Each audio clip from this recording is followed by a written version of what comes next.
നിങ്ങളുടെ favourite shows ഇനി ഒരിക്കലും മിസ്സാവില്ല. ഇപ്പോൾ C5 കാണും നിങ്ങളുടെ ഫേവറേറ്റ് ഷോസ് തികച്ചും സൗജന്യമായി. അമ്മയ്ക്ക് സന്തോഷമുള്ള ഒരു കാര്യം കൂടി ഞാൻ പറയാം. നിതേശ് കല്യാണത്തിന് സമ്മതിച്ചു.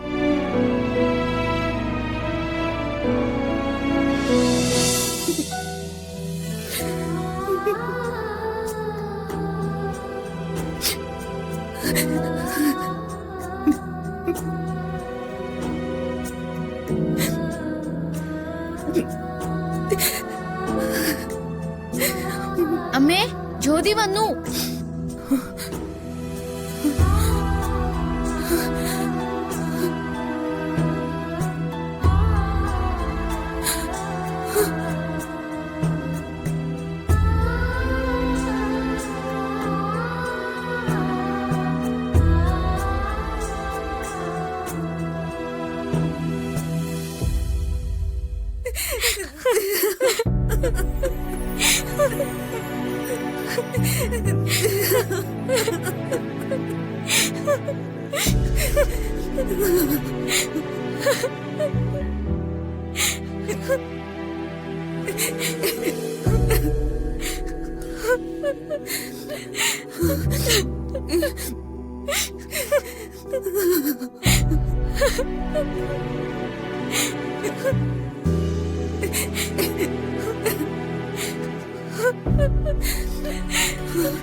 അമ്മ നിങ്ങൾക്ക് വേണ്ടി മാത്രമല്ല ജീവിക്കുന്നത്. എന്നിട്ട് അമ്മയെ വിട്ടു പോവാൻ നിനക്ക് എങ്ങനെയാ തോന്നിയത്? അമ്മ ജീവിതം വേണ്ടെന്ന് വെക്കാൻ നമ്മുടെ മുൻപിൽ ഒരുപാട് അവസരങ്ങൾ ഉണ്ടായിരുന്നു. പക്ഷെ നമ്മളത് ചെയ്തില്ല.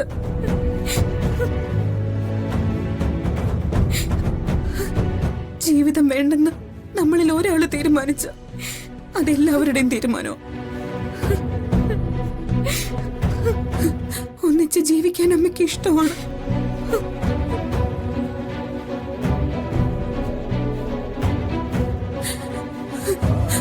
ഒന്നിച്ച് മരിക്കണമെന്ന് എന്റെ മക്കള് പറഞ്ഞു. എന്നോട് ക്ഷമിക്കമ്മേ. എല്ലാവർക്കും ഒരു ബാധ്യതയായെന്ന് തോന്നിയപ്പോ എന്റെ മനസ്സിൽ വേറെ മാർഗമൊന്നും തോന്നിയില്ല.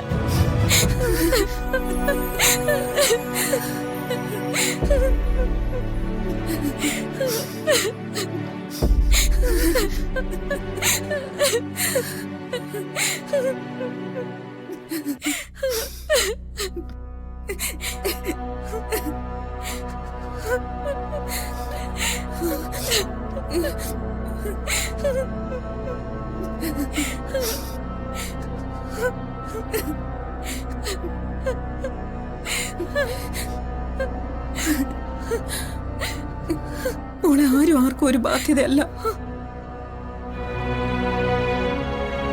ഒരു കാര്യം മോള് മനസ്സിലോർത്തു.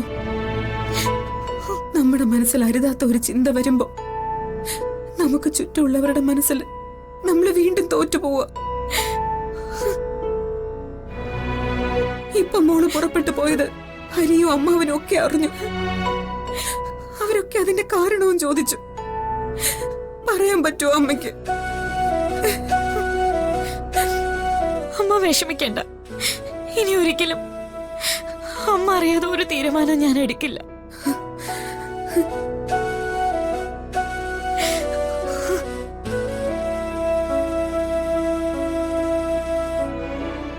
അമ്മയ്ക്ക് സന്തോഷമുള്ള ഒരു കാര്യം കൂടി ഞാൻ പറയാം. നിതേശ് കല്യാണത്തിന് സമ്മതിച്ചു.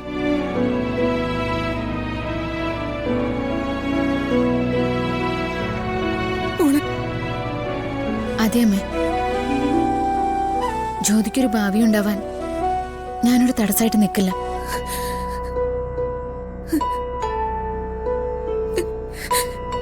നന്നായി മോളെ.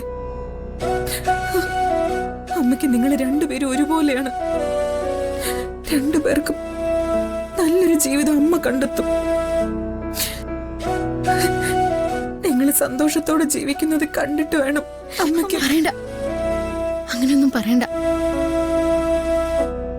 സങ്കടങ്ങളൊക്കെ വിഴുങ്ങി ഇത്തിരിയുള്ള സ്നേഹം പങ്കുവെച്ച് നമുക്കിങ്ങനെയങ്ങ് പോവാമേ.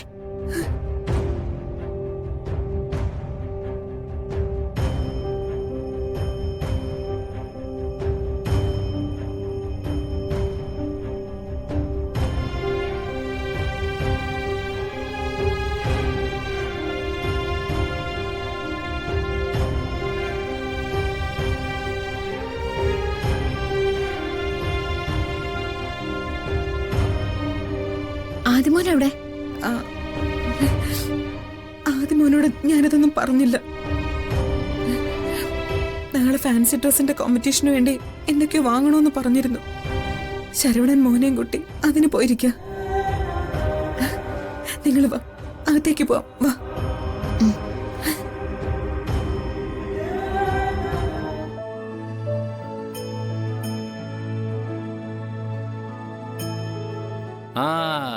നമുക്ക് സ്കൂളിൽ പോവാം. ഇത് എപ്പോഴാണ് ഫാൻസി ഡ്രസ്സിന്റെ മത്സരം? എന്താ അമ്മാവൻ വരുന്നുണ്ടോ? പിന്നെ അല്ലാതെ കൊച്ചു വേഷം കെട്ടി നിൽക്കുന്നത് എനിക്ക് കാണണ്ടേ? അല്ലടി മോളെ. ദേ മോള് പൂജാമുറി കയറുന്ന പ്രാർത്ഥിച്ചോ? ഇന്ന് കോമ്പറ്റീഷൻ അല്ലേ, വിൻ ചെയ്യണ്ടേ? പ്രാർത്ഥിച്ചാലും ഇല്ലെങ്കിലും ഫസ്റ്റ് എനിക്ക് തന്നെ അച്ഛാ.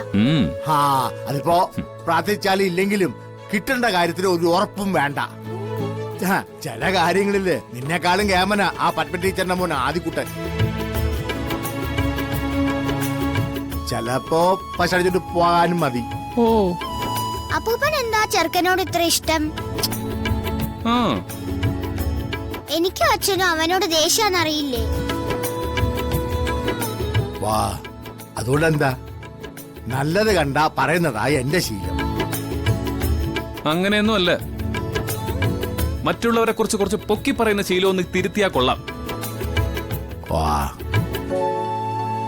അല്ലെങ്കിൽ ഇതൊക്കെ ചിലരുടെ ശീല. സ്വന്തം വീട്ടിൽ എന്ത് കണ്ടാലും മതിപ്പുണ്ടാവില്ല, എന്നാൽ അതേ കാര്യം അയൽപക്കത്ത് കണ്ടാ കേമം. എടേ ഒന്നങ്ങ് തന്നാനുണ്ടല്ലോ. പിന്നെ എന്റെ മോളെ തൊട്ടത് തന്നെ. നീ എന്നെ തല്ലുവോ? നിന്റെ തല്ല് മൊത്തം നിന്റെ അപ്പൂപ്പൻ വാങ്ങിച്ചു കൂട്ടും. ഒരപ്പൂപ്പൻ വന്നിരിക്കുന്നു, നീ വന്നേ. ഇതൊന്നും വേണ്ടേ? ഈ സ്കൂളിൽ പോകാൻ റെഡിയായി നിൽക്കുന്ന സമയത്ത് ഇങ്ങനെയുള്ള കാര്യങ്ങളൊന്നും സംസാരിക്കാൻ പാടില്ല.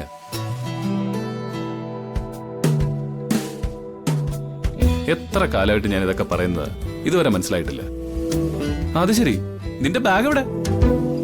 ബാഗ് എടുക്കാതെയാണോ ഇറങ്ങി വന്നത്? ഈ ബാഗും ഇല്ലാണ്ടാണോ പോടണേ? എവിടെ പോണെന്നോ അച്ഛനും മോളും.